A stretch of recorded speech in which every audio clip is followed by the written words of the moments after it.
मुखे बोलवी सद्गुरु बुद्धिदाता अहं भारहा वागवी कोण माथा जडो भावना रामदासी सदाती नमस्कार त्या ब्रह्मचैतन्यमूर्ती जरी जरी वणिधेनु आठवी वत्स नित्य जननी करीत कामे बालकापासी चित्त तदुपरी गुरुमाये लेकुराठे विप्रेम श्री सद्गुरु रामानंद तुम्हा प्रणाम आहे तू जननी मदीय न कळे अज्ञान मीले करू घाली गे मज प्रेम पाखर सदा दूरी नको गे धरू प्रेमे बाहत मुक्त कंठ करुनी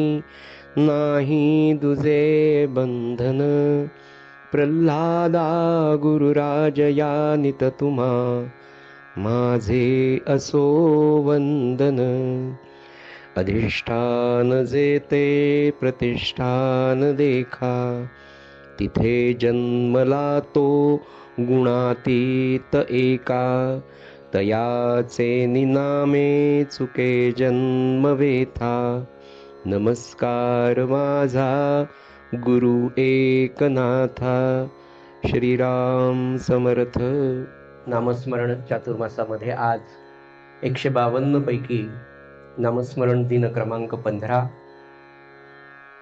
उपस्थित सर्व माता भगिनी आणि गुरुबंधूंच्या चरणी विनम्र अभिवादन करतो आणि श्रीमद भागवतातल्या एकादश स्कंदावरच्या शांतीब्रह्म श्री नाथ महाराजांनी जे निरूपण केलं आणि जो ग्रंथ लिहिला त्या नाथ भागवताच्या कथन श्रवणाला आपण सगळेजण प्रारंभ करूया. श्रीराम समर्थ.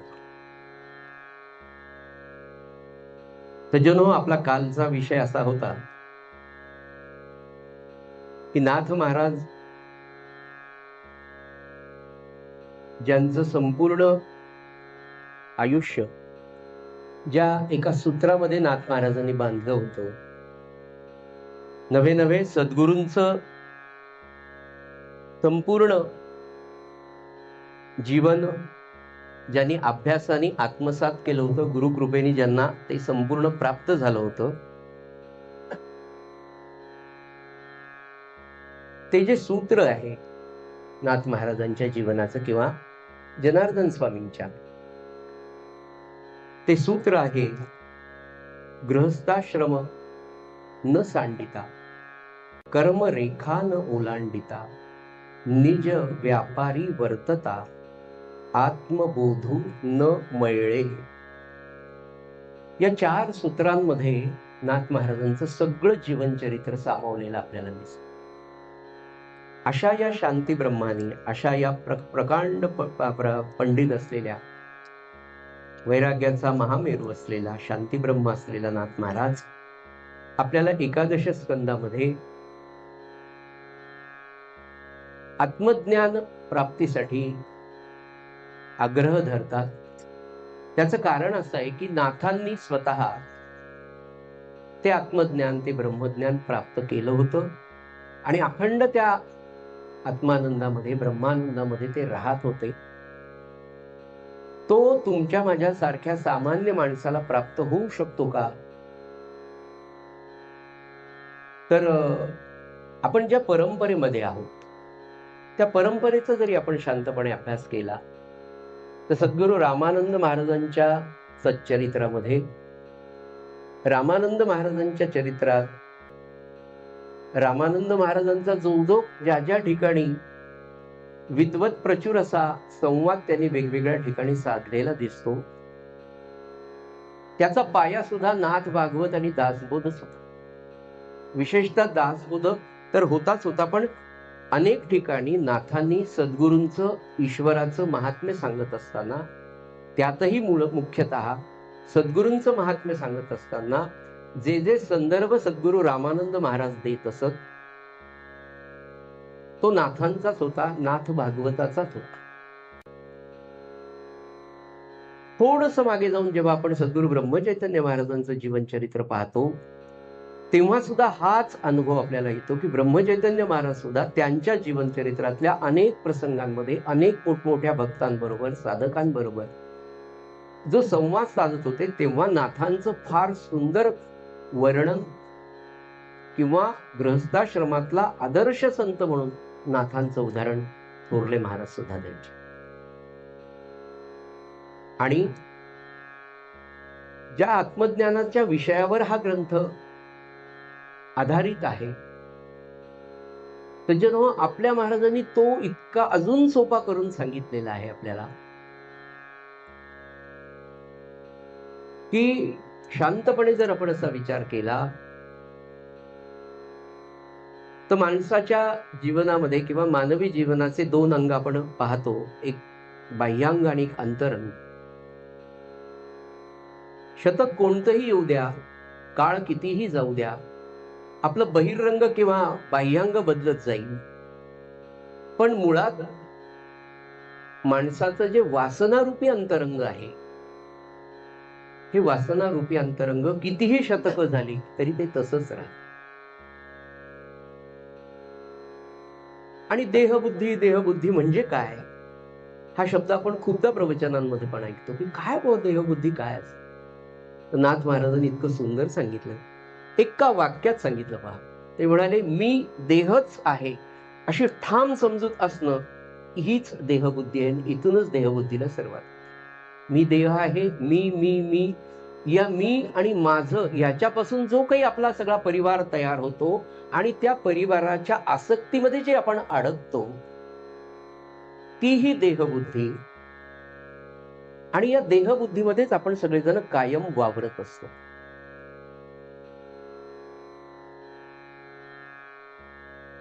आपल्या महाराजांनी फार सोप्या शब्दात सांगितलं. हा जो आपला विषय आत्मज्ञानाचा चाललाय ना, तर तेव्हा असं म्हणतात की आपल्या या सगळ्याच परंपरेतल्या संतांनी, विशेषतः ब्रह्मचैतन्य, आनंद सागर, ब्रह्मानंद, रामानंद, प्रल्हाद महाराज किंवा बाबा, या सगळ्यांनीच खऱ्या समाधानाचा आपल्याला जो मार्ग सांगितलाय, त्या खऱ्या समाधानालाच भारतीय तत्वज्ञान शाश्वत समाधान असं म्हणतं आणि त्याला सज्जन हो आत्मज्ञान असं. आणि मग ही देहबुद्धी, जो मी आणि माझं, ही जी देहबुद्धी आहे, ही देहबुद्धी कमी केल्याशिवाय आपलं श्रीमद भागवत, आपले नाथ महाराज आपल्याला असं सांगतात की ही देहबुद्धी कमी झाल्याशिवाय आत्मज्ञान होणार नाही, आत्मज्ञानाच्या मार्गावर तुम्ही चालणार नाही. तेव्हा या देहबुद्धी कमी करण्यासाठी, म्हणजे अंतरंगातली वासना कमी करण्यासाठी एकच उपाय नाथ महाराजांनी सांगितला किंवा श्रीमद भागवत आपल्याला सांगतं, आणि तो उपाय म्हणजे अखंड अनुसंधान. आणि लगेचच महाराजांनी त्याचं उत्तर पण आपल्याला देऊन ठेवलं. हे अखंड अनुसंधान साधण्याचा सर्वोत्कृष्ट मार्ग कोणता, तर त्याचा सर्वोत्कृष्ट मार्ग आहे भगवंताचं नाम. भगवंताच्या नामाने नेमकं काय होणार आहे, हे आत्मज्ञान तुम्हाला कसं मिळणार आहे, नक्की मिळेल का, अतिशय स्पष्ट स्वच्छ शब्दात अगदी आत्मविश्वासपूर्वक नवे अनुभवाने महाराजांनी असं सांगितलं. आणि त्यांच्या कृपेने तो महाराजांचा अनुभव आपल्या सगळ्यांनाही आपल्या जीवनामध्ये कितीतरी वेळा स्पष्टपणे दिसलेला आहे. आणि तो अनुभव म्हणजे सज्जन हो, नामानी मानसाची वासना हळूहळू क्षीण होत जाते असं महाराज सांगतात. आता आपण इतके लोक इथे बसलेलो आहोत, आपल्यापैकी अनेकांचा अनुग्रह पण श्रींच्या कृपेने झालेला आहे आणि इतकी वर्ष आपण उपासनेमध्ये येतोय, नाम घेतोय, अभ्यास करतोय. पण अगदी खरोखर आपण प्रामाणिकपणे जर स्वतःला आठवलं की उपासनेमध्ये येण्यापूर्वी, नाम घेण्यापूर्वी, अनुग्रह घेण्यापूर्वीचा मी, आणि खरं सांगायचं म्हणजे आपल्यामध्ये जो सूक्ष्म बदल हळूहळू होत असतो ना, तो आपल्या इतका कुणालाच माहित. म्हणून कोणी कितीही आपल्याला महाराज म्हणू, कोणी कितीही आपल्या पाया पडलो, तुम्ही फारच उत्तम वक्ते आहेत आणि तुम्ही अमकेच आहात, तुम्ही तमकेच आहात, मला ह्या सर्टिफिकेटपेक्षा आपलं अंतःकरण आपल्याला सांगत असतं की आपल्यात किती बदल झालेला आहे. आणि मला असं वाटतं की आपल्या सगळ्यांमध्ये जेव्हापासून आपण नामाला जी जी आपापल्या पात्रतेनुसार, म्हणजे शारीरिक, मानसिक, आध्यात्मिक पात्रतेनुसार जे काही नाम आपल्याला सद्गुरूंच्या कृपेने घडलं, तेव्हापासनं एक अनुभव निश्चितपणे आपल्याला आलाय की हळूहळू आपल्या अंतरंगामध्ये नवे नवे आपल्या वासनांमध्ये खूप फरक पडलाय. आपण आपला पूर्ण वासनाक्षय झाला असं मी म्हणणार नाही, किंबहुना तो या जन्मात होईल की नाही मला तो सांगताही येणार नाही. पण एवढं मात्र निश्चित आहे की ज्या तीव्र वासना होत्या का, नाही आज पूर्णाची पोळी झालीच पाहिजे, किती वर्ष झाले आंब्याचा रस झालाच नाही, ही जी माझी तीव्रतेची वासना होती, म्हणजे इथपासून या बाबतीतले आपण आपला अनुभव सगळ्यांनी पाहावा की माझी जी खेच होती की मला हे हवंच, माझा जो अट्टहास होता त्या विशिष्ट पदार्थाच्या प्राप्तीसाठीचा, तो श्रींच्या कृपेने नवे नवे म्हणजेच नामाच्या कृपेने हळूहळू क्षीण होतो. आणि सज्जन हो, नामाचा एक सर्वोत्तम फायदा जर काही असेल तर सगळ्यात पहिले श्री महाराज असं सांगतात की जसं जसं तुमचं नाम हळूहळू हळू वाढेल, दिवसागणिक, महिन्यागणिक, वर्षानुगणिक आणि अनेक वर्षाच्या नंतर हळूहळू आपल्या एक गोष्ट लक्षात येते की अरे माझ्यामध्ये काय दोष आहे. आपल्याला अनेकांनी सांगितलं असतं, आपल्या परिवारातल्या, आपल्या कुटुंबातल्या जवळच्या आपल्यावर प्रेम करणाऱ्या, नितांत प्रेम करणाऱ्या व्यक्तींनी सुद्धा सांगितलेलं असतं की अहो तुम्ही फार रागीट आहात, तुम्ही अमके आहात, तुम्ही तमके आहात. मी ती लिस्ट वाचून दाखवत नाही कारण ती सगळी माझीच असणार आहे याचे मला ज्ञान आहे. पण ते जेव्हा आपल्याला हे सांगत असतात तेव्हा आपल्याला ते पटत नसतं. कारण तात्विक दृष्ट्या सांगायचं म्हटलं तर देहबुद्धी असते. पटकन सोप्या भाषेत सांगायचं म्हटलं तर माझं मला अहंकार ऐकू देत नाही, नाही मी राग नाही, तू नाही, मीच बरोबर, तू चुकीची, हे प्रपंचामध्ये जेव्हा सुरू होतं. पण जेव्हा नामाच्या आशीर्वादाने, नामाच्या साधनेने महाराज म्हणाले की वासना क्षीण होतात आणि दोष कळायला लागतात, आणि ज्या दिवशी स्वतःचे दोष स्वतःला कळायला लागतात तेव्हा मग माणूस त्याच्यावर विचार करायला लागतो की अरे हा दोष आहे आणि हा दोष मला कमी करायचा आहे. म्हणून अगदी सोप्या भाषेत महाराज असं सांगतात की खऱ्या समाधानासाठी, शाश्वत समाधानासाठी, खरं समाधान, शाश्वत समाधान म्हणजे काय, आपल्याला समाधान नाही का, आपण कितीतरी म्हणतो आज फार समाधानी भाऊ मी, असं सांगतो आज, आणि दुसऱ्या क्षणी, दुसऱ्या दिवशी एखादी घटना तुमच्या माझ्या जीवनामध्ये अशी घडते की आपण कोलॅप्स होऊन जातो, संपूर्ण होतो, पुन्हा ओक्साबोक्षी रडायला जातो. आपण दुसऱ्याच्या घरी मृत्यू झाल्यानंतर त्याच्या सांत्वनासाठी जे विवेचन करतो ना, भगवान गोपालकृष्णानंतर आपणच उभे आहेत की काय नैवनं छंदंती शस्त्रांनी वगैरे, काय होतच असतं, ईश्वराची घटना, ईश्वरी घटना, अमकं तमकं. पण ज्या दिवशी माझ्या घरी माझ्या नियर आणि प्रिय व्यक्तीचं निधन होईल त्यावेळेला ते जे मी सांगितलेलं ज्ञान आहे ते माझ्यात उतरलंय का, तर त्याचं उत्तर साफपणे 99% वेळेला नाही असेल. पुनश्च कारण काय, तर देहबुद्धी. सज्जनो, हा सगळाच विषय आत्मज्ञानाकडे नेणार आहे. कालचा विषय आपला जो सुरू होता तो असा होता की नाथ महाराज असं म्हणतात, किंवा नाथांच्या जीवनचरित्रात आपल्याला असं पाहायला मिळतं की अनुवंश जो आहे तो आत्मज्ञानाकरता, आध्यात्मिक अभ्यासाकरता फार मोठा महत्वाची गोष्ट आहे. आई वडिलांचे सद्गुण मुलांमध्ये येत असतात, आई वडिलांनी केलेले संस्कार मुलांमध्ये असतात, हे दृश्य स्वरूपात आहे. पण अनुवंश जो असतो त्या अनुवंशाचा परिणाम आध्यात्मिक दृष्ट्या आत्मज्ञानाच्या प्राप्तीसाठी फार मोठ्या प्रमाणामध्ये होतो. आणि या बाबतीत जर विचार केला तर नाथ महाराज, नवे नवे सकल संतांचं जीवनचरित्र आपण जेव्हा पाहतो तेव्हा तो अनुवंश फार सुंदर आहे. तो अनुवंश फार भरभक्कम भगवंताच्या प्रेमाने ओथंबलेला असतो, आणि म्हणूनच त्या कुळामध्ये तेवढी तपश्चर्या, तो अनुवंश अनेक पिढ्यांमध्ये भगवंताच्या नामामध्ये, भगवंताच्या सेवेमध्ये, त्यागामध्ये, तितिक्षेमध्ये, साधन चतुष्टयामध्ये परिपूर्ण असतो. तेव्हा त्या अनुवंशामध्ये संत महात्मा जन्माला येतो. सज्जन हो, अनुवंशाचा आणि संस्कारांचा परिणाम काय होतो, तर तो परिणाम असा आहे की आपण जे काल उदाहरण पाहिलं की प्रापंचिक दृष्ट्या जरी आपण पहिल्यांदा पाहिलं की अनुवंशाचा परिणाम काय होतो, तर 18 पगड जाती ज्या सांगितल्या, बलुतेदारांची जी पद्धती की एखाद्या कुंभाराचा मुलगा उत्तम कुंभार फार पटकन बनू शकतो. तो दुसऱ्या क्षेत्रात घातला तर किती पुढे जाईल माहित नाही. एखाद्या उत्तम वेदांत्याचा मुलगा बालपणापासून त्याच्या म्हणजे आईच्या गर्भात असल्यापासून त्याच्या कानावर जर रुचा पडत असेल तर आईच्या पोटातनं बाहेर आल्यावर त्या रुचा ग्रहण करायला त्याला फार वेळ लागत नाही. याचा परिणाम आपल्याला प्रापंचिक जीवनामध्ये जसा दिसतो तसा आध्यात्मिक जीवनामध्ये सुद्धा फार पडलेला दिसतो. सज्जन हो, अनुवंश जेव्हा आपण हा विचार करतोय तेव्हा आपल्या धर्मशास्त्रामध्ये षोडश संस्कार सांगितले आणि या षोडश संस्कारामध्ये पुंसवन नावाचा एक संस्कार असतो की आईच्या गर्भामध्ये जेव्हा 6 किंवा 7वा महिनाचं बाळ असतं तेव्हा हा संस्कार धर्मशास्त्र दृष्ट्या केला. आणि या पुंसवन संस्कारामध्ये घडलेली कथा मी तुम्हाला सांगतो. आत्ताही ते महापुरुष आहे आपले मुकुंद काका जाडजवळेकर, त्यांचे चिरंजीव गोविंद हरिभक्तपरायण गोविंद बुवा, त्यांचा विवाह झाला आणि मुकुंद काकांच्या सुनेला 7वा महिना होता तेव्हा मुकुंद काकांनी काशीतले पंडित वेदशास्त्र संपन्न गणेश्वर शास्त्री द्रविडांना आपल्या घरी प्रार्थना करून आमच्या घरी तुम्ही भागवत सांगावं अशी विनंती केली.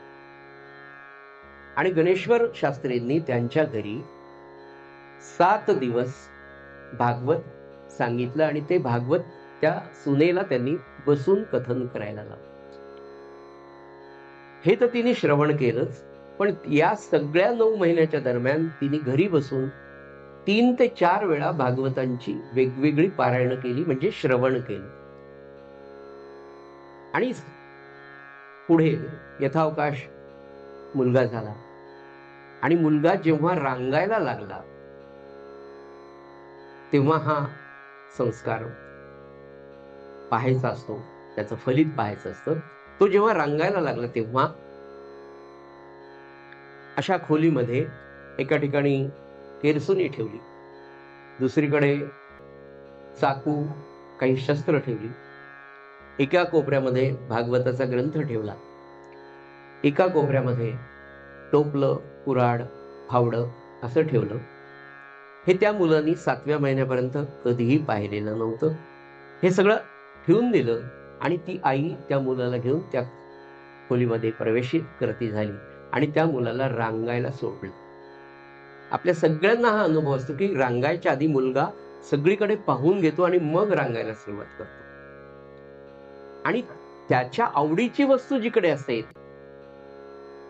किंबहुना ज्या गोष्टीचं त्याला ज्ञान असतं त्या गोष्टीकडे तो आकर्षिला जातो. तो मुलगा सगळ्या गोष्टी त्यांनी 4 कोपऱ्यातल्या पाहिल्या आणि धावत जो गेला तो भागवताच्या ग्रंथाकडे. त्यांनी भागवताचा ग्रंथही पाहिलेला नव्हता खरं म्हणजे, पण त्याची ओढ मात्र त्या ग्रंथाकडे होते. हा गर्भाच्या संस्कारातला भाग आहे. हा संस्काराचा भाग, आईच्या सद्गुणांचा भाग. मुकुंद काका जवळेकरांसारखा सत्पुरुष, तेवढाच आचरणशील त्यांचे चिरंजीव, तेवढीच आध्यात्मिक दृष्ट्या, धार्मिक दृष्ट्या सुसंस्कृत असलेली शालीन अशी सुनबाई, तिच्या पोटी असाच मुलगा जन्माला येणं अपेक्षित आहे, किंबहुना तो घडू शकतो. म्हणून या संस्कारांचं महात्म्य सुद्धा सज्जनो खूप आहे. उत्तम, आपण तो काल विचार केला की वेगवेगळ्या प्रकारच्या साहित्याचं ज्ञान, वेगवेगळ्या प्रकारच्या लेखांचं, ग्रंथांचं ज्ञान जेव्हा एखादी आई त्या काळामध्ये कळते, त्याचा निश्चित असा परिणाम, मी आज नाव घेऊन सांगत नाही, पण आपल्या उपासनेमध्ये मी पाहिलेली एक गोष्ट आहे की आज त्यांचा नातू साधारण 13-14 महिन्यांचा असावा. मी नाव सांगत नाही. लॉकडाऊनच्या काळामध्ये बाळ जन्माला आलं. त्या काळात इच्छा असो की नसो, पण त्या मुलीने अतिशय श्रद्धेने रोजची आपली 15 मिनिटाची घरची जी उपासना, रामरक्षा, भीमरूपी, प्रवचन, अष्टक, एक माळ, एवढीच उपासना अतिशय नित्याने 6:30 वाजता त्या मुलीने सुरुवात केली. लॉकडाऊनचा काळ असल्यामुळे इथेच राहावं लागलं. श्रींच्या कृपेने मुलगा झाला, तोही इथेच पुढचे 6-8 महिने राहिला. आज 13-14 वर्षाचा मुलगा असला. पुण्याला त्यांची पुन्हा बदली झाली. त्याचे आजोबा इथून जेव्हा त्याला महाराजांचा फोटो मोबाईलवर दाखवतात, तो मोबाईलवर महाराजांच्या फोटोकडे धाव घेतो आणि रोज एक सवय लावून घेतली होती त्यांनी की शेजारतीच्या आधी त्याला नमस्कार आणायचं. त्याच्यासमोर स्वस्तकरी शयनप्रभू एवढी एक छोटी, फार मोठी शेजारती ते करत नसत, स्वस्तकरी शयनप्रभू एवढं म्हणायचे. त्याला आज स्पष्ट बोलता येत नाही, पण रोज त्याच्या आईने स्वस्तकरी शयनप्रभू म्हटल्याशिवाय तो मुलगा झोपत नाही. हा उत्तम संस्कारांचा, हे आपलं अपत्य घडवण्याचा, धर्म स्थापनेचा, धर्म कार्याचा, राष्ट्र कार्याचा मोठा पाया नाथ महाराजांच्या या जीवन चरित्रामध्ये किंवा नाथांचं चरित्र सांगत असताना अनुवंशाचा फायदा काय होतो, तर अतिशय कमी साधनेमध्ये, अतिशय कमी श्रमामध्ये तुम्ही आध्यात्मिक दृष्ट्या फार मोठ्या पातळीवर पोहोचू शकता. म्हणून अनुवंश, आईवडिलांचे सद्गुण, आईवडिलांचे संस्कार हे फार महत्वाचे आहे. सज्जनो, या दृष्टीने नाथ महाराजांकडे पाहताना, नाथ भागवताकडे पाहताना नाथ महाराज फार भाग्यवान आहे. नाथ महाराज स्वतः त्याच्यानंतर महाकवींचं वंदन झाल्यानंतर नाथ महाराज भानुदास वंदन असा एक 5-6 ओव्या त्यांनी आपल्या पणजोबांवर घेतलेल्या आहेत. आपल्याला पणजोबांविषयी, संत भानुदास महाराजांविषयी नाथ महाराजांचे ते पणजोबा होते एवढं माहित आहे. कुर्मदासांचं चरित्र आपण पहिल्याच भागामध्ये ऐकलेलं आहे. पण भानुदास महाराज, नाथ महाराज लिहितात की मी फार भाग्यवान आहे की मला संत भानुदासांच्या कुळामध्ये जन्म मिळाला. मी का भाग्यवान आहे म्हणाले, तर माझ्या पणजोबांनी बालपणामध्ये सूर्याची उपासना केली आणि त्या उपासनेचं प्रायश्चित्त असं झालं, असे फलश्रुती त्यांना अशी मिळाली की अगदी बालवयातच त्यांची देहबुद्धी संपली आणि भगवंताच्या दर्शनाचा लाभ अतिशय कमी काळात त्यांना झाला. त्यांच्यामुळे आमचं सगळं कुळ, नाथ महाराज म्हणतात, त्यांच्यामुळे माझं सगळं कुळ भगवंताला प्रिय झालं. माझे पणजोबा नाथ महाराज म्हणाले, संत भानुदास महाराज हे उत्तम काव्य करत असत.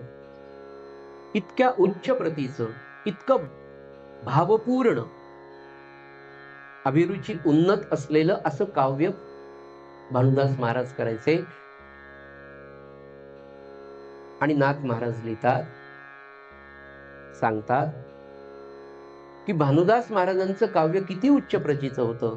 तर भानुदास महाराजांच्या चरित्रात एक कथा येते सज्जन हो, की ते काव्य त्यांनी भगवंताच्या लीलांवर जे लिहिलं होतं, ते काव्य लिहून त्यांनी घरीच ठेवलं. पण त्या पंढरीनाथाला त्या काव्याची एवढी ओढ लागली, ते काव्य पाहण्यासाठी साक्षात भगवान पांडुरंग एक दिवस भानुदास महाराजांच्या घरी पैठणला आले. ही सत्य घटना आहे. तुमच्या माझ्या सारख्याला एखाद्या वेळेला काही क्षणांपुरतं भगवंताचं दर्शन त्यांच्या कृपेने, म्हणजे सद्गुरूंच्या कृपेने होऊ शकेल, पण ते एकट्याला काही सेकंद पुन्हा संपलं. भानुदास महाराजांच्या घरी साक्षात पांडुरंग पैठणला आले. कशासाठी आले, तर भानुदास महाराजांनी जे काव्य केलं होतं त्या काव्याचं आकर्षण त्या भगवंताला इतकं झालं की तो पंढरी सोडून तिथे आला. पण येताना तो त्याचे सगळे कामं आटपून रात्री उशिरा आला. इतक्या उशिरा आला की सगळे झोपलेले होते, माफ करा, खूप रात्र झालेली होती, असे दिवे त्या काळात नव्हते. आणि इतक्या रात्री पांडुरंग त्यांच्या घरी आला. हे कसं सिद्ध झालं, तर त्या अंधारामध्ये पांडुरंग कोणाला दिसणारच नाही. पांडुरंगाचा आणि त्यांनी निर्माण केलेल्या काळोखाचा रंग एकच होता. पण नेमकं काय झालं, त्याच्या कानामध्ये जी दैदिप्यमान कुंडल होती ना, ती कुंडल मात्र अप्रतिम होती. ती चमकली. आणि ती काय चमकतंय रात्री आपल्या घरात, आणि ते काय हलतंय म्हणून सगळी मंडळी त्या प्रकाशाच्या दिशेने तिकडे गेली आणि पाहतात तर पांडुरंग दिसला. आणि केवळ भानुदास महाराजांनाच पांडुरंगाचं दर्शन झालं नाही, तर सगळ्या कुटुंबियांना पांडुरंगाचं दर्शन त्या रात्री पैठणमध्ये झालं. आणि तेव्हा भानुदास महाराज नमस्कार करतात, म्हणतात, देवा तुम्ही येणं केलं कसं काय, तर म्हणा, अरे तुझे ते काव्य पाहायला. सज्जन हो, संतांच्या चरित्रामधनं घ्यायचं नेमकं काय आता, तर एका घराण्यात एका पिढीमध्ये एखादी व्यक्ती जर इतकी भगवंताच्या सन्मुख राहून जर नामस्मरण करत असेल, त्या अनुसंधानात जर ती व्यक्ती राहत असेल, तर त्याचा फायदा केवळ त्याला होत नाही, तर त्याच्या सगळ्या कुटुंबातल्या सदस्यांना त्यावेळेला तर होतोच होतो. पण अनुभव असा आहे की केवळ त्या पिढीपुरता हा पुण्य संचय काम करत नाही, तर पुढच्या अनेक पिढ्या त्याचा परिणाम त्यांच्या प्रापंचिक आणि त्यांच्या आध्यात्मिक जीवनावर झालेला दिसतो. म्हणून आपल्या घरामध्ये कायम एखादी तरी व्यक्ती अखंड नामात, साधनेत, सत्संगात, उपासनेत असायला हवी. मानवी जीवन सज्जनो, संत असं सांगतात की तुमचं माझं जीवन हे अनुष्ठानमय पाहिजे, तपोनिष्ठ जीवन आपलं पाहिजे, पवित्र असं आचरण पाहिजे. त्या पवित्र आचरणाने, त्या पवित्र विचारांच्या संगतीत भगवंताला राहणं सोपं जातं.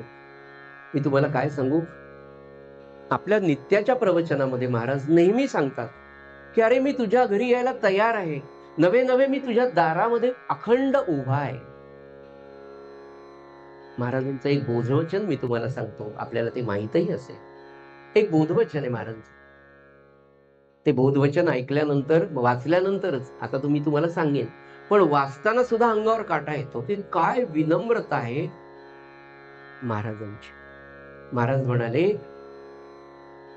म्हणजे ते बोधवचन तुम्हाला माहितीच आहे की जो नाम घेतो त्याच्या आजूबाजूला मी घुटमळत असतो. जेथे नाम तेथे माझे प्राण, जिथे नामस्मरण असतं तिथे मी कायम असतो. ही बोधवचनं तुम्हाला माहिती आहे. पण महाराज नामाच्या प्रेमाबद्दल काय म्हणाले की जो नाम घेतो त्याच्या दारात मी कुत्र्यासारखा लोळत पडतो. काय म्हणावं त्याचं? ही त्यांची नामाविषयीची, ही त्यांची तुमच्या माझ्याकडची असलेली अपेक्षा सुद्धा आपण पूर्ण करतो की जो नाम घेतो त्याच्या दारामध्ये मी कुत्र्यासारखा लोळत पडतो. याचा दोन अर्थ आहेत मित्रांनो, की मी तिथे आहेच आहे, मी नामाप्रती इतका लीन आहे, किती तर मला ते सांगा वाटत नाही आता पुन्हा ते वाक्य. पण त्याच्यातला दुसरा अर्थ असा आहे की जो नाम घेतो कॉमा त्याचा मी कुत्र्यासारखा लोळत पडतो. म्हणजेच ज्याचा जो नाम घेतो त्याचा मी शून्य होतो, त्याचा अहंकार शून्य होतो. म्हणजेच ते जे म्हणाले ना की नामानी देहबुद्धी कमी होते, वासना क्षय होतो. वासनेचा क्षय होणं म्हणजेच मीपणा कमी होणं, म्हणजेच अहंकार कमी होणं, म्हणजेच देहबुद्धी कमी होणं, आणि म्हणजेच तुम्ही हळूहळू आत्मज्ञानाच्या म्हणजे खऱ्या समाधानाच्या मार्गावर चालायला सुरुवात होतात. किती सोपं महाराजांचं. मी तुम्हाला परवाच बोलताना असं म्हणालो होतो की डॉक्टर कुर्तकोटी, ज्यांना महाभागवत ही पदवी महाराजांनी दिली, डॉक्टर कुर्तकोटी किती विद्वान होते. तर 1850-60च्या काळामध्ये, 1850-60च्या काळामध्ये डॉक्टर कुर्तकोटींनी गीतेवर एक प्रबंध लिहिला आणि त्या प्रबंधाला वॉशिंग्टन युनिव्हर्सिटीने त्यांना PhD दिलं होतं. म्हणून ते डॉक्टर कुर्तकोटी होते आणि त्यांना ते उत्तम भागवताचे अभ्यासक होते, ते उत्कृष्ट भागवत सांगत होते. म्हणून त्यांना महाराजांनी पदवी दिली की हे महाभागवत आहे. असा विद्वान महात्मा महाराजांच्या सेवेमध्ये 9 वर्ष होते. आणि त्या महात्म्यांनी काय सांगितलं, मी तुम्हाला हे सगळं आत्मज्ञानाच्या संदर्भामधलं सांगतोय. तर ते म्हणाले, मी दिवसभर महाराजांच्या जवळ उभा असे, हजारो प्रापंचिक वेगवेगळे प्रश्न त्यांच्याकडे घेऊन यायचे. बरं, येणारे माणसं खेडूत होती, त्यांच्या प्रपंचातल्या समस्या कोणत्या, ज्या आज तुमच्या माझ्या आहेत त्याच त्यांच्याही होत्या. त्या सगळ्यांना महाराज अगदी गोंदावल्याच्या भाषेत, ग्रामीण भाषेमध्ये, त्यांना समजेल अशा प्रापंचिक भाषेमध्ये समजून सांगत असत. मी ते दिवसभर श्रवण करायचो म्हणाले. कुर्तकोटी म्हणाले, मी दिवसभर ऐकायचो आणि महाराज विश्रांतीला गेले, त्यांची सेवा झाली, महाराजांचे पाय चेपून द्यायचे, महाराजांचा अंथरूण टाकून द्यायचे, महाराजांच्या जवळ लोटी प्याला ठेवायचे, महाराजांच्या अंगावर पांघरून घालायचे. महाराज झोपल्याचं नक्की झाल्यानंतर कुर्तकोटी जेव्हा आपल्या खोलीमध्ये गोंदवल्याला झोपायला यायचे सज्जन हो, तेव्हा ते म्हणाले, मी जेव्हा शांतपणे विचार करायचो की महाराज आज या बाईला काय बोलले, त्या माणसाला काय बोलले, त्या मुलाला काय बोलले, त्या खेडूताला काय बोलले, या सगळ्यांचा विचार मी जेव्हा करायचो, तेव्हा महाराज सगळा वेदांत बोललेले असायचे. आणि तो वेदांत कोणता, तर मी तुम्हाला हेच सांगितलं ना की अरे बाबांनो, सगळ्या प्रश्नांची, आता हे तर गोंदवलेकर महाराजांचं 1913 पूर्वीच आहे, तेव्हा तर आपला जन्मही नव्हता.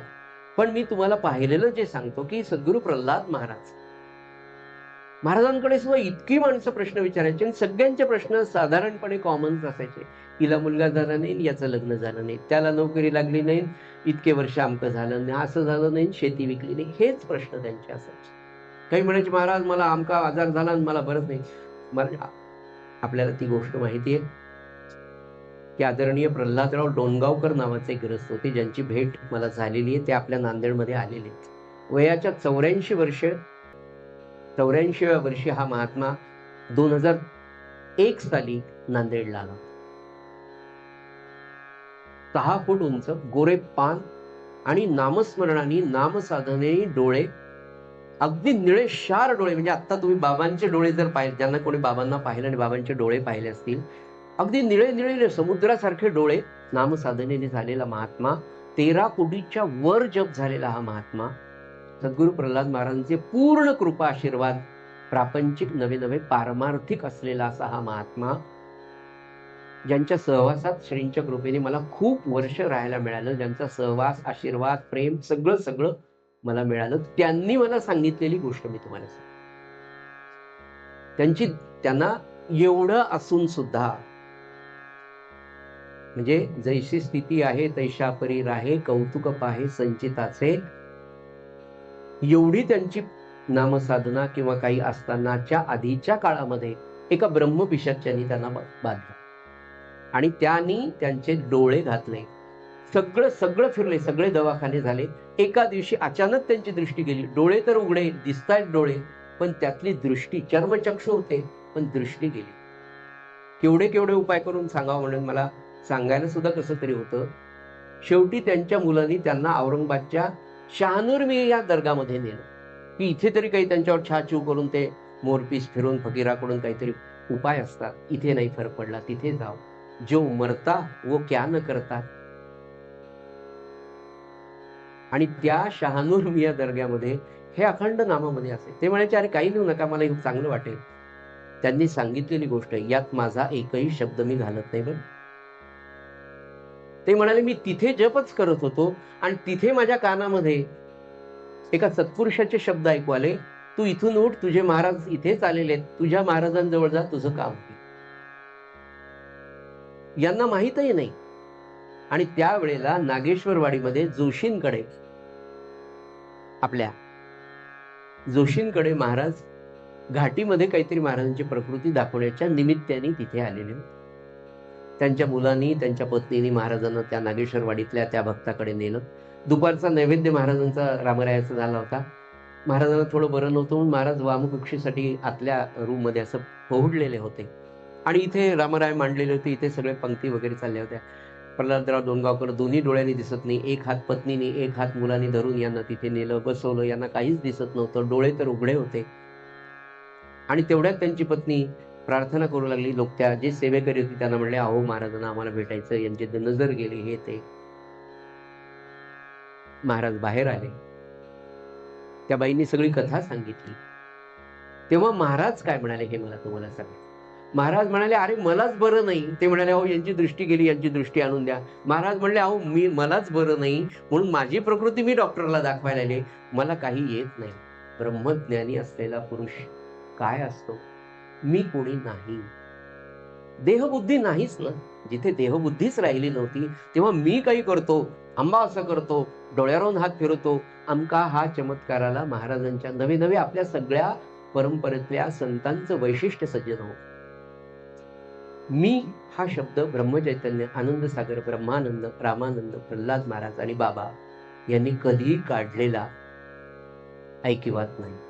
दुसरं वैशिष्ट्य आपल्या परंपरेतल्या सत्पुरुषांचं, कोणत्याही सत्पुरुषाची म्हणजे ब्रह्मचैतन्य, आनंदसागर, ब्रह्मानंद, रामानंद महाराज, प्रल्हाद महाराज यांचा असा हात असलेला फोटो दाखवा. सगळ्यांच्या हातामध्ये केवळ फक्त नामस्मरणी आहे. ज्या मार्गाने मी गेलो हा मार्ग पहा, त्याच्यातच हे आहे, हे नाम आहे. महाराज तिथे म्हणाले नाही की मी बरं करू. म्हणाले बाई मलाच काही, माझीच प्रकृती ठीक नाही, मी काय सांगू, नाम घ्या म्हणले बरं वाटेल. ज्या बाईच्या नवऱ्याची दृष्टी गेली, तिची अगतिकता, महाराज म्हणले तुम्ही काहीतरी करा, त्यांच्या डोळ्याला हात तरी लावा, तुम्ही स्पर्श तरी करा, तुमची माळ तरी लावा, काहीही करा, पण तुम्ही हात लावला की त्यांना बरं वाटेल, अशी माझी श्रद्धा आहे म्हणून तुम्ही हात लावा म्हणे. तर महाराज म्हणले बरं बाई. महाराज म्हणाले माळ घ्या रे, माझी माळ घ्या असं सुद्धा म्हणाले. माळ घ्या. माळ दिली, त्या बाईच्या समाधानासाठी डोळ्यावरून फिरवली आणि प्रल्हादराव डोणगावकरांना डोळे आले आणि त्याच्यानंतर ते आपल्या घरी अधिक मासामध्ये आले होते. आपल्याकडचा पहिला 2001 सालचा चातुर्मास कस्तुरेंच्या घरी होता, तेव्हा पहिल्यांदा प्रल्हाद मामा आपल्या घरी आले होते आणि पुढे अखंड आपल्या बरोबर देह ठेवेपर्यंत ते नव्हे, त्यांचे आशीर्वाद आपल्या बरोबर आहे. सज्जनो, मला सांगायचं काय की मी काही करतो, मी म्हणण्यासाठी लागणारा मीच जिथे संपतो, तो आपला संपलाय का? नाही संपलाय. आपल्याला संपवायचा का? संपवायचा. का संपवायचा आहे? तर आपण मुमुक्षु आहोत. आणि नाथ महाराजांनी अभिवचन दिलंय, या पहिल्याच अध्यायामध्ये अभिवचन दिलंय की या ग्रंथाचा मनापासून जर तुम्ही अभ्यास केला तर तुम्हाला आत्मानंदाचा मार्ग मिळेल, तुम्हाला परम संतोष मिळेल. ते म्हणतात बुद्धूचा मुमुक्षु होईल, मुमुक्षुचा साधक होईल, साधकाचा सिद्ध होईल आणि सिद्धाचा परमात्म स्वरूप होण्याचं ताकद. आणि खरोखर मी अजून हा ग्रंथ पूर्ण वाचलेला नाही, जेवढं काही सांगायचं असतं तेवढंच महाराजांच्या पायाशी बसून जे काही वाचतो ना, पण मला पण विश्वास येतो की खरं या मार्गाने जर आपण गेलो ना तर निश्चित परमसंतोष आणि आत्मज्ञानाच्या प्राप्तीच्या मार्गावर निश्चितपणे आपण जाऊ शकतो. अजून एक अध्याय आपला संपला नाही, तर माझ्यासारख्या अल्प बुद्धीच्या माणसाला जर हा विश्वास त्यांच्या कृपेने येऊ शकतो तर हा ग्रंथ किती मान. नाथ महाराज म्हणतात की मी एवढा भाग्यवान आहे की अशा भानुदासाच्या कुळामध्ये माझा जन्म झाला. भानुदास महाराजांच्या चरणी चक्रपाणी नावाचे त्यांचे चिरंजीव, चक्रपाणींचा मुलगा सूर्यनारायण, सूर्यनारायणांची पत्नी, ती म्हणाली माझी आई महाप्रतिव्रता रुक्मिणी माता. या दोघांचा गृहस्थाश्रम इतका आदर्श, पण म्हणाले मी थोडा दुर्दैवी. नाथ महाराजांचा जन्म मूळ नक्षत्रावर झाला आणि थोड्याच काळामध्ये त्यांचे आई बाबा त्यांनी पाहिलेही नाही. चक्रपाणी आजोबांनी आणि आजींनी त्यांचा सांभाळ केला आणि या लेकराला बालपणापासून त्या भगवंताचं वेड भानुदासांपासून असलेल्या पुण्याईच्या संचयामुळे सज्जन होणार. नाथ महाराज म्हणतात अशा भाग्यवान कुळामध्ये, अशा भाग्यवान संतांच्या पोटी माझा जन्म झाला. मी माझ्या पणजोबांना, माझ्या संत भानुदास महाराजांच्या चरणी विनम्र अभिवादन करतो आणि त्यांना विनंती करतो की मला या ग्रंथ लेखनासाठी आशीर्वाद द्या. सज्जन हो, असा अनुवंश तुमच्या माझ्या जीवनात सुद्धा प्रापंचिक आणि पारमार्थिक दृष्ट्या खूप मोठं काम करतो. म्हणून नाथ महाराज असं सांगतात की एक व्यक्ती घरामध्ये जर एवढं साधन करत असेल आणि आपण सगळे खरोखर फार भाग्यवान आहोत. कोण भाग्यवान आहोत? तर मी असं अगदी अल्पबुद्धीने एवढं म्हणेल की आपण नांदेड उपासना मंडळातले, की आज आपल्याला खूप काही जमलं नाही, पण या 20 वर्षाच्या उपासनेच्या काळामध्ये निदान घरोघरी आपण असं अधिष्ठान आपापल्या सद्गुरूंचं निर्माण करू शकलो आणि हे अधिष्ठान फार मोठं कार्य करतंय. मी तुम्हाला म्हणालो की आपलं जीवन तपोनिष्ठ असावं, अनुष्ठानमय असावं, पवित्र असावं, अखंड अनुसंधानात राहणारं असावं. तर ते अखंड अनुसंधानात राहण्यासाठी ही अधिष्ठानाची निर्मितीचं गोष्ट आपल्या सगळ्यांना सुचली आणि आज जवळपास 90% लोकांच्या घरी अशा रूपाने महाराज अधिष्ठानाच्या रूपात आहे. आणि आज आपल्या सगळ्यांना नवे आपल्या नातवांना, आपल्या लेकरांना सवय लागली की महाराजांच्या कानावर घालून जाण्याची. याचा परिणाम असा होतो सज्जनो की मी आपल्या सकल संतांचा उद्देश की मी देह आहे ही भावना आपल्याला पुसायची. ते आपल्याला कळतंय, आपल्याला माहित पडेल. या नित्याच्या अनुसंधानाने काय होतं, या अधिष्ठानाच्या स्थापनेने काय होतं, तर मी त्यांचा आहे, मी त्यांचा आहे, मी त्यांचा आहे. मी भाजी आणायला गेलो, मी दूध आणायला गेलो, त्यांच्या कानावर जेव्हा घालतो तेव्हा माझ्या भाजीमध्ये, माझ्या दुधामध्ये त्यांना काहीच इंटरेस्ट नाही. महाराज म्हणाले नाही का, मला माझा प्रपंच करता आला नाही पण मला विकत श्राद्ध घ्यायची सवय. या वाक्यामध्ये एवढा अर्थ भरलेला आहे आणि आपल्याला खूप शिकण्यासारखं. जेव्हा ही सवय आपल्याला नित्य लागते ना, की त्यांच्या कानावर घालून जायचंय. विचार करा, हा अभ्यास जेव्हा आयुष्याच्या शेवटच्या दिवसापर्यंत आपल्याला करायचा आहे आणि तो होणार आहे, कारण आपण आज सांगायचा अभ्यास सुरू केला तेव्हा त्यांनाही ती सवय झाली, की हा मला सांगून जातोय. आपलं जितकं लक्ष त्यांच्याकडे आहे, किंबहुना त्याच्या लाख पटीने लक्ष त्यांचं आपल्याकडे आहे. याचं कारण असं आहे, की महाराज काय म्हणाले, अरे तुमच्या मनामध्ये विचार उत्पन्न व्हायच्या आधी, तुमच्या मनामध्ये वासना निर्माण व्हायच्या आधी ती मला कळलेली असते. असा नित्याचा अभ्यास सज्जन जेव्हा आपण करू अखंड अनुसंधानाचा, हे अनुसंधानासाठी करायचं. त्यांचं स्मरण राहील, की महाराज मी एटीएमला चाललो, पैसे काढून आणले, 10,000 काढले. या 10,000तले 5,000 फिक्स डिपॉझिट करायचे, 5,000च्या आहेराच्या वस्तू आणायच्या. त्या आणा, त्यांना दाखवा. तुमच्या साड्यांमध्ये, तुमच्या मिठाईमध्ये महाराजांना काय आवडेल?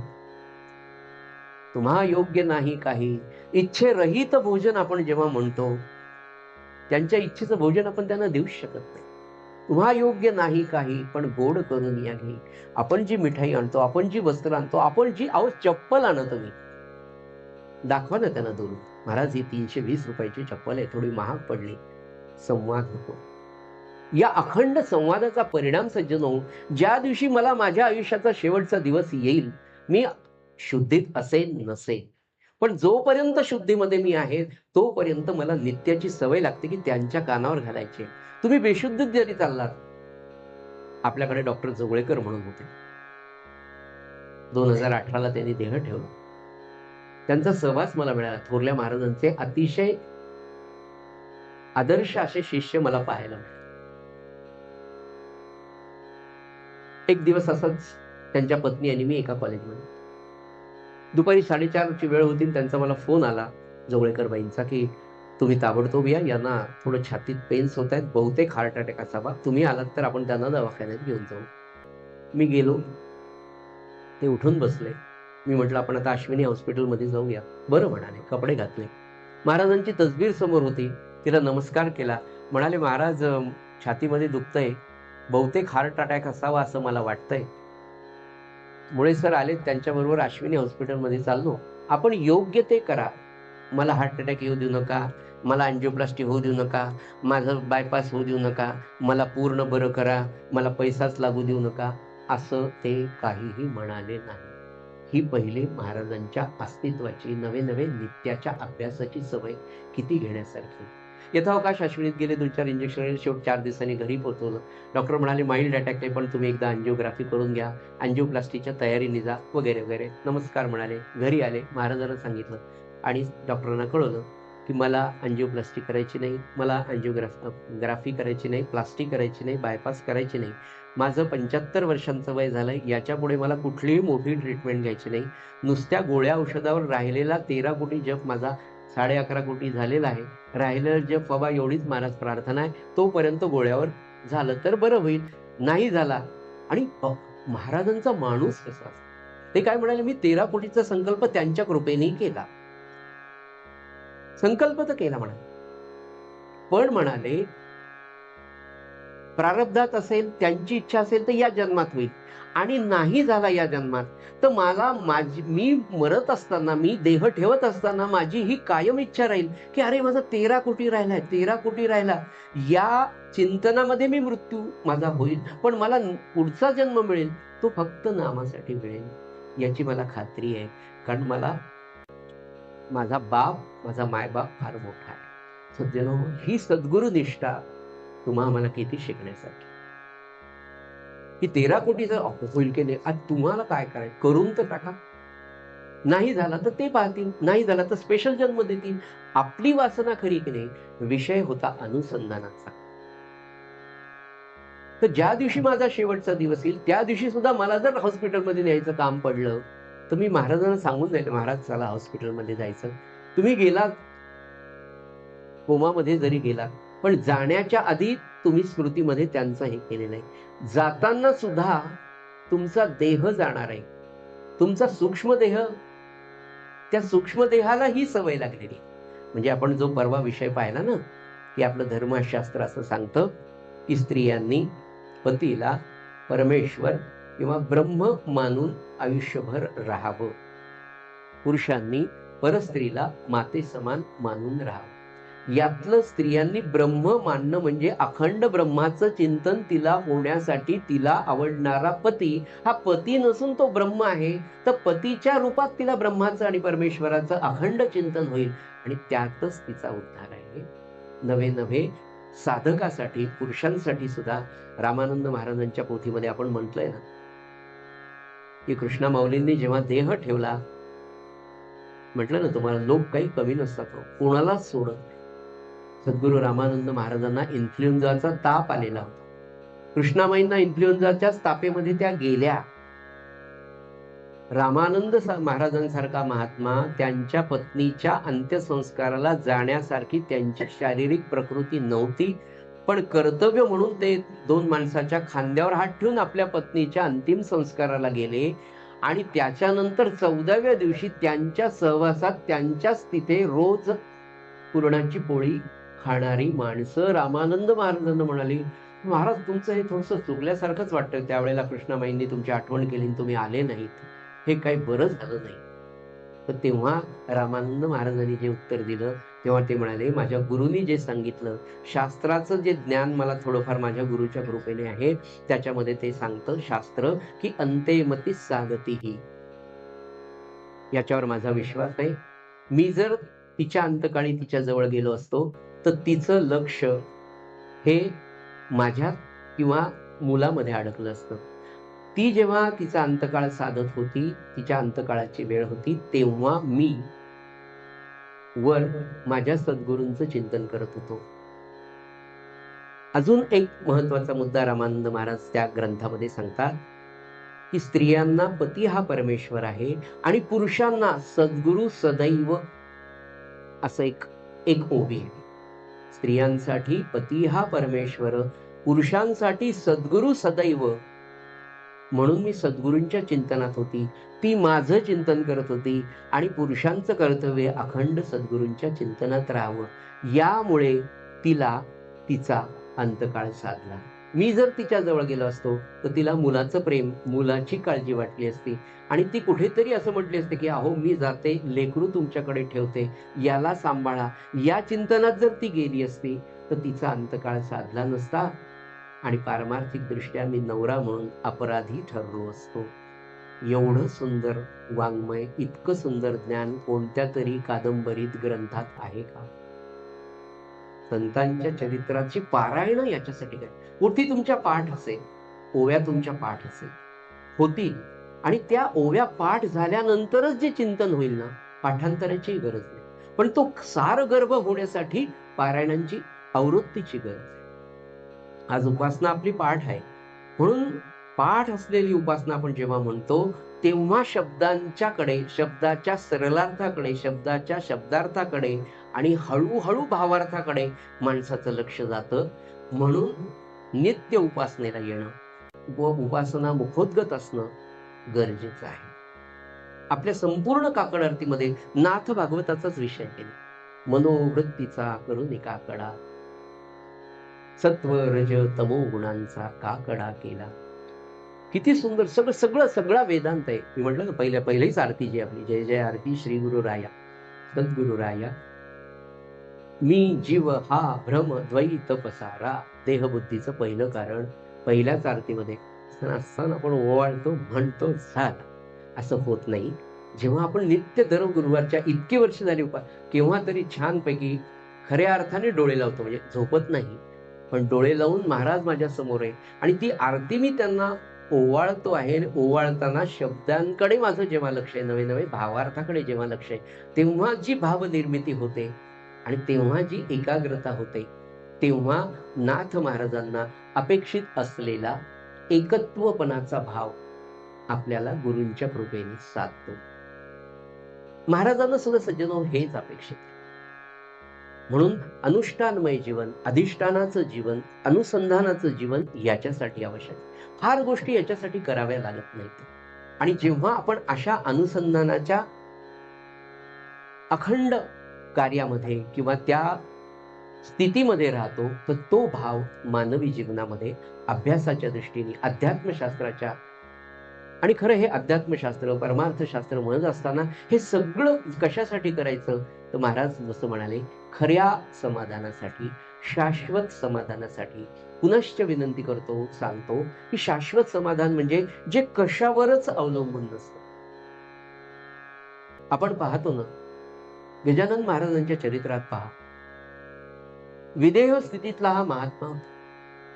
आजही असे महात्मे आहेत. आमच्या सिंदखेड राजाच्या जवळ नसराबाद नावाचं छोटं गाव आहे. 100-150 वर्षापूर्वीपासून एक विदेह स्थितीतला महात्मा राहतोय. म्हणजे आता 80 वर्षाची असलेली माणसं पण सांगतात की आम्ही त्यांना ज्या अवस्थेत देहाच्या पाहिलं तसाच त्यांचा देह आहे. अंगावर एकही वस्त्र नाही. हिवाळा, पावसाळा, उन्हाळा कुठल्याही शेतामध्ये पडलेले असतात. कोणी खायला आणून देतं, कधी देत नाही. हा महात्मा अखंड त्या सूर्याकडे पाहत बसलेला असतो, झोपलेला असतो. कधी उठतो, कधी जातो, कुठे काही खातो, कुठे कोणी दिलं तरी पाहतो. आमच्या गावातल्या एका माणसाला वाटलं की हरेराम बाबा त्यांचं नाव आहे. म्हणाले हे थंडीचे दिवस आहे, मग त्यांना घरी आणलं, गाडीत बसवलं, त्यांना विनंती केली, ते बसेना, त्यांना उचललं, गाडीत ठेवलं, घरी आणलं, अतिशय सुंदर साबण लावून त्यांना स्वच्छ स्नान घातलं, जेवू घातलं आणि आपल्या घरामध्ये त्यांना चांगल्या उत्तम नवीन गादी, नवीन बेडशीट, नवीन तक्क्या बसवलं. त्यांचे पाय चेपत बसले. महाराज तुम्ही झोपा. त्यांच्या अंगाला अत्तर लावलं वगैरे केलं आणि महाराज आजच्या दिवस आपल्या घरीच राहावे म्हणून कुलूप लावून हे समोरच्या आतमध्ये त्यांना हे बैठकीत झोपले. आनंद घ्या, हरेराम बाबा आपल्या घरी झोपले. सकाळी उठून त्यांनी पाहिलं तर समोरच्या नालीमध्ये महाराज झोपलेले होते. हा सिंदखेड राजामध्ये काही वर्षांपूर्वी माझ्या गावी घडलेला प्रसंग आहे. कशाची केवढी ब्रह्मानंदाची ही अवस्था असेल, आपल्याला ते कळणार नाही. आपण त्यांना वेडेच समजत, हे काय तसेच पडले, अंगावर कपडे नाही. त्यांना भानच नाहीये, त्याचं भानच नाहीये. कुणी काहीही दिलं तरी खायला तयार होतील याची गॅरंटी नाही. कधी एखाद्याच भाकरी तर भाकरीच खात राहतील, पिठलं तर पिठलंच खात राहतील. कधी वेगवेगळे लोक काय ते हॉटेलमधले भजे घेऊन येतात. आता त्यांना कशाचे भजन, कशाचं चिवडान, कशाचं सोळण, कशाचं ओळ, काहीच नाही. सिद्ध महापुरुष ब्रह्मानंदपदी जो लीन झालेला आहे त्याला सोळं नाही, मोळं नाही, तो अखंड सोहळ्यातच आहे. तर ही अवस्था म्हणजे तशी अवस्था आपल्याला अपेक्षित आज तर नक्कीच नाही. असं होतं का ब्रह्मज्ञान झाल्यावर नको बाबा आपले कपडे घातलेले बरे, असं आपल्या मनामध्ये येऊ शकेल. पण सज्जनो, मला सांगायचं फक्त की ती जी अवस्था आहे ब्रह्मानंदाची किंवा शाश्वत माफ करा, ज्याला शाश्वत समाधान महाराज म्हणाले, खरं समाधान त्यालाच आपले महाराज सांगतात, खरं समाधान, शाश्वत समाधान म्हणजे आत्मज्ञान. हे जे महाराज सांगतायत ना, ते कुठल्या पदार्थावर, कुठल्या परिस्थितीवर, कुठल्या काळावर, कुठल्या कंडिशन्सवर अवलंबून नसतं. अखंड म्हणजे याचं उत्तम उदाहरण मी पाहिलेलं म्हणजे श्रवण केलेलं. आपण सगळ्यांना माहिती आहे की 1918 साली इन्फ्लुएन्झाची साथ आली आणि सद्गुरू प्रल्हाद महाराजांचं वय 26 वर्षांचं होतं. ब्रह्मानंद म्हणजे नाथ भागवतामध्ये पुढे तो विषय येणार आहे. 8व्या-9व्या अध्यायामध्ये तो विषय येणार आहे की परमात्म्याला सुद्धा ही अवस्था असते की नाही माहित नाही. म्हणाले कोणती अवस्था, की त्या आनंदापासून ते कधी खाली ढळतच नाही, त्या ब्रह्मानंदापासून पदच्युत कधी होतच नाही, काहीही झालं तरी. अशी अवस्था 26 वर्षांचं महाराजांचं वय, 5 दिवसामध्ये 4 मृत्यू झाले. महाराजांना प्रपंचाची आवड नाही, प्रपंचाची सवय नाही, प्रपंचाचा अभ्यास नाही. वयाच्या 26 वर्षांपर्यंत सद्गुरू प्रल्हाद महाराजांना घरच्या कामातलं कुठलंही काम करण्याची वेळच आली नाही. 2 मोठे भाऊ, वडील, आई, धाकटा भाऊ, धाकटी भाऊजाई, एवढे सगळे लोक अर्थार्जन आणि घरातली सगळी कामं करणारी होती. महाराजांना फक्त वयाच्या 26 वर्षापर्यंत गायत्री आणि अखंड नाम आणि अग्निहोत्र एवढंच काम ज्या सत्पुरुषांनी केलं, त्या सत्पुरुषावर पहिल्या दिवशी मोठे भाऊ गेले, दुसऱ्या दिवशी वडील गेले, त्यांना पोचून आले, भाऊ गेला. एकादशीच्या दिवशी 2 मृत्यू. एक अंत्ययात्रा संपून घरी आले तर कळलं दुसरं कोणीतरी गेलं. त्यांना पुन्हा अंगावर न्यायची शक्ती नव्हती म्हणून छकड्यामध्ये घालून त्यांचे अंतिम संस्कार केले. पुन्हा एक दिवस घरी आले की धाकटी भाऊजाई गेली. अर्थार्जन करणारे दोन्ही हात संपले, सेवा करणारे हात संपले. आपल्याला पैसा कमवायची आवड नाही आणि सवय नाही आणि एवढा मोठा प्रपंच म्हणजे आई विधवा, 2 भावजया विधवा आणि लहान्या भावाची पत्नी गेली, सगळ्या कुटुंबाची जबाबदारी गेली, अंगावर पडली. सवय नसताना शांतपणे सामान्यपणे विचार करा, यातल्या बाबतीतली एक जरी गोष्ट आपल्या जीवनात घडली तर आपण किती डिस्टर्ब होतो, केवढा ताण आपल्याला येतो. महाराज आईचं सांत्वन करत होते, वडील गेले. 2 भावजयांचं सांत्वन करत होते. आईने वडील गेल्याचं सांत्वन करावं, दुःख करावं का 2 उत्तम विद्वान मुलं गेली. प्रल्हाद महाराजांचे मोठे भाऊ 32 वर्षांचे होते, जे सगळ्यात मोठे होते, जे अत्यंत विद्वान होते. एवढं दुःख सद्गुरू प्रल्हाद महाराजांनी कशाच्या पायावर, कशाच्या बेसवर कमवलं? उत्तम नामसाधना, उत्तम सद्गुरू निष्ठा आणि या दोहोंमुळे प्राप्त झालेला ब्रह्मानंदाची अवस्था. एवढं मोठं दुःख म्हणजे प्रापंचिक दृष्ट्या जरी आपण पाहिलं आणि स्वार्थाच्या भावनेने जरी पाहिलं तर मनाच्या स्थिरतेसाठी म्हणून नाम आवश्यक आहे, अनुसंधान आवश्यक आहे आणि आत्मज्ञानाच्या मार्गावर चालणं सज्जनो फार गरजेचं आहे. म्हणून नाथ महाराज असं म्हणतात की या सगळ्या प्रपंचामध्ये नित्य तुमच्या वाटेला दुःख येणारच आहे, पण या दुःखाला न जुमानता जर तुम्हाला सकारात्मकपणे हे जीवन जगायचं असेल तर एक प्रार्थना त्यांनी स्वतः अनुभवातनं केलेली आहे. ती प्रार्थना नित्याची आपण म्हणूया आणि आपल्या